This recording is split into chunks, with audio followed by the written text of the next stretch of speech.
Inuntog umano sa pader bago ginahasa ang isang 8 taong gulang na babae sa Mabalacat, Pampanga.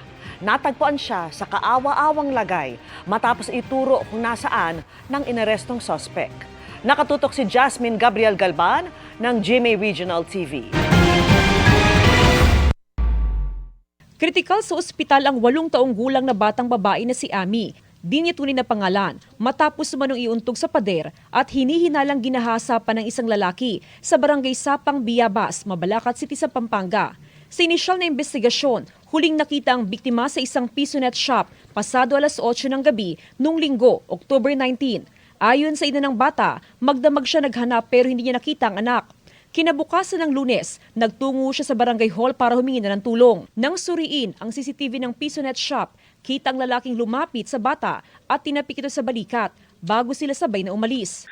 Ang bata na nandun po sa Pesonet kasi po doon allegedly, ang sabi ng nanay, doon daw po nagtatrabaho yung kanyang ate at siya po yung nagsasara ng Pesonet. So nandun din po yung bata. Ikot-ikot lang doon sa Pesonet, sa labas ng Pesonet. No, inoperan kasi yung bata ng 20 pesos.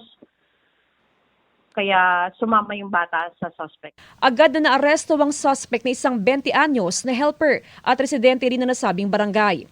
Ayon sa otoridad, inamin ng suspect na dinala niya ang bata sa bahagi ng expressway. Nang puntahan ng lugar, nakita ang batang babae na mahina at may mga pasa at sugat sa katawan. Wala na pong saplo. At talagang ano po siya, critical ma'am. So agad na sinugod po yung bata. Halos hindi po niya makaimulat yung mga mata dahil allegedly ito nga po ay pinagpupukpok ng bato at pinag-uumpog kanyang ulo.